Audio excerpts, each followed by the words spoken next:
Se trata de hacer una estimación basada en información pública sobre qué costo de la inversión pública, del gasto público, se puede imputar a políticas lingüísticas.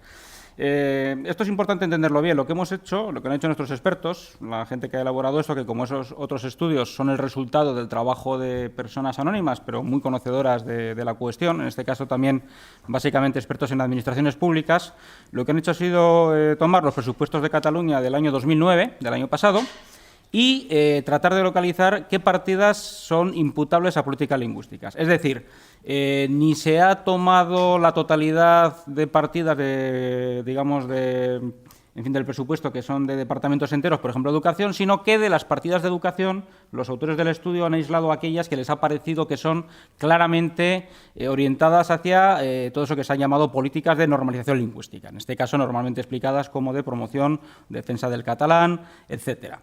Lo digo porque el resultado es realmente muy detallado y muy claro, pero está hecho en base a una hipótesis de trabajo que, por supuesto, es mejorable, que, por supuesto, habrá que ir corrigiendo con el tiempo. Pero también he de decir que los estudios que hasta ahora hemos publicado siempre nos hemos llevado la grata sorpresa de que normalmente nadie los contradice. Bueno, grata hasta cierto punto. Normalmente que no los contradigan las administraciones afectadas indica que la situación es bastante peor de la que los propios estudios ponen de manifiesto. Y la parte mala del asunto es que realmente vivimos en un país y no se libra ninguna administración, ni la autonómica de Cataluña, ni la municipal de Madrid, ni la general del Estado, donde las estadísticas que dan, donde los datos que dan son absolutamente increíbles. Son increíbles por falta de rigor, por falta de transparencia y porque revelan lo que nos está precisamente ocurriendo ahora como Estado, que es un Estado muy ineficaz, muy poco transparente y que crea una gran desconfianza internacional en torno a su gestión. Ahora mismo vamos a hablar de eso.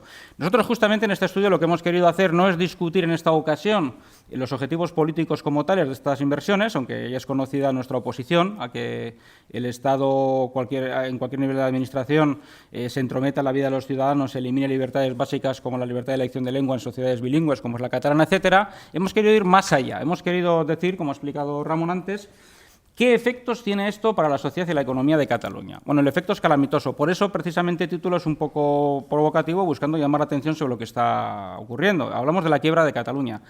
No es ninguna broma. Cuando escribimos este estudio, o sus primeros borradores, todavía no se había producido esta reciente emisión de deuda pública de la Generalitat al 4,75%, colocada con una muy alta comisión por cajas de ahorros, y que se tienen que vender como se están vendiendo, precisamente porque el mercado internacional de la deuda ya no quiere comprar la deuda de Cataluña. Y esto es algo que hay que decir a los ciudadanos, porque es una situación tremendamente grave. El otro día me comentaba alguien muy conocedor de estas cuestiones. Me decía, esa es una emisión de deuda a la Argentina. Son las típicas emisiones que se hacen antes del crack de un Estado, cuando se está buscando desesperadamente dinero debajo de las piedras para pagar las nóminas. Esto es lo que está ocurriendo en Cataluña. No solo en Cataluña, queremos que se entienda esto bien. A nosotros, UPyD, cuando decimos que somos un partido nacional, lo que queremos decir es que nos interesa toda España, no un trozo. Entonces, nos parece tan mal la política de gestión de derroche público que ha hecho la Generalitat como el Ayuntamiento de Madrid o la Junta de Andalucía o cualquier otro sitio. No se libra nadie aquí, por desgracia, de esta crítica de fondo. El problema sea que en el caso de Cataluña el área de derroche más atroz ha sido básicamente estas políticas lingüísticas, que se han hecho invocando supuestos objetivos culturales que no son tales. ¿Qué es lo que está ocurriendo? Pues eso, es decir, la inviabilidad sencillamente del sistema de financiación público, en este caso de la Generalitat, que le está llevando a buscar el dinero, el ahorro privado, insisto en esto porque es muy importante entenderlo, no para inversiones, no para reanimar la economía, no para mejorar servicios sociales, no, para pagar nóminas y proveedores. Que luego habrá, a su vez, que volver a refinanciar con una nueva emisión de deuda todavía más grande que probablemente se terminará pretendiendo que pague el Estado común, ese que ningún nacionalista quiere ver y le parece tan molesto. Ayer mismo el alcalde de Madrid, que está en una situación muy parecida, en su caso por obras faraónicas, no por lingüísticas faraónicas, sino en su caso por autopistas y cosas de estas, fue a la Moncloa a pedir dinero para levantar la situación económica de Madrid, que sencillamente es también angustiosa, también para pagar nóminas, también para pagar el servicio de recogida de basuras, y lo que le dijo Zapatero es que no podía darle nada. No podía darle nada porque las arcas del Estado están exhaustas. Y porque todos los observadores internacionales, como esta misma semana ha salido publicado en los principales medios económicos internacionales, dan por hecho que la quiebra del Estado español en el primer trimestre del año que viene es más que probable. ¿Pero por qué? ¿Cómo hemos llegado a esa situación? Pues hemos llegado a esa situación por cosas como estas, porque en el año 2009, en el presupuesto de la Generalitat, según nuestros analistas y estudiosos, se gastaron 2.477.452.361,38 céntimos, para que no se diga que no hay precisión, en partidas imputables a promoción del catalán, que en realidad no son tales, sino que sirven para pagar, en muchos casos, chiringuitos varios asociados a los partidos políticos, o a sindicatos, o a patronales, o a cualquier tipo de entidad que forma parte del establishment. Como digo, nosotros queremos subrayar e insistir que, aunque evidentemente en el caso que nos ocupa son políticas nacionalistas, en otros sitios son otro tipo de políticas igual de condenables, igual de criticables. El problema que tenemos es un problema de democracia, esto es un problema de pésima gestión, esto es un problema de asalto a los caudales públicos para derrocharlos sin intereses partidarios. Nos da igual que en el caso de Cataluña sea para partidos nacionalistas y en el caso de la Junta de Andalucía sea para el PSOE y el PER. Esta no es la cuestión. La cuestión está que España es el único de los países con peso económico mundial que tiene agravada la crisis financiera que soportan todos por una crisis política sin precedentes. Y esto es una crisis política.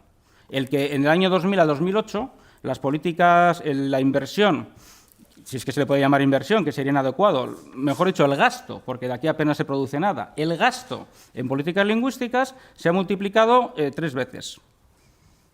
Es decir, esta es la verdadera cuestión que debería de preocupar a todo el mundo, porque detrás de estos tabús que no se pueden tocar en comunidades, en fin, donde el nacionalismo tiene mucho peso, no solamente en Cataluña, también en el País Vasco y en Galicia y en otros sitios, lo que se ha conseguido es eso. En fin, bueno, luego el estudio se extiende también en algunas consideraciones bien conocidas, pero que conviene poner juntas, como que una de las consecuencias de esto no solo ha sido un gasto público que está llevando a la Generalitat a la quiebra técnica, sino también una pérdida de competitividad económica, porque se financian las empresas menos eficientes y mejor relacionadas con los partidos, porque encima se renuncia a ingresos fiscales corrientes para estimular el uso del catalán, lo cual significa que luego hay que subir en cambio los impuestos indirectos, por eso es que en Cataluña los peajes de las autopistas son más caros. Y cosas así, porque claro, el dinero tiene que salir de algún sitio. Al final, ¿quién paga más? Pues paga más el que menos ingresos tiene, porque soporta la misma fiscalidad que el que tiene más. Resumiendo, nosotros pensamos que la situación fiscal de Cataluña es pagar impuestos escandinavos para recibir servicios mediterráneos y no muy buenos. Esta es la cuestión. Bueno, algo habrá que hacer, es decir, es una pérdida constante de competitividad, de innovación, perjuicios a la educación. Y, en fin, y todo justificado ¿en nombre de qué? En nombre de la negación de la realidad, de lo que ha dicho estupendamente antes Ramón, que Cataluña es una sociedad bilingüe. Entonces, ese empeño en luchar contra la realidad, en hacer ingeniería social, en erradicar lo que ocurre en la calle, en perseguirlo, va a tener unas consecuencias verdaderamente dramáticas en el plano de los servicios sociales esenciales, porque no nos engañemos. Lo que se invierte en este tipo de cosas, lo que se invierte en mantener una televisión pública carísima, por ejemplo, evidentemente hay que quitarlo de otras partidas y se va a notar en las pensiones, se va a notar en las prestaciones por desempleo, se va a notar en las inversiones.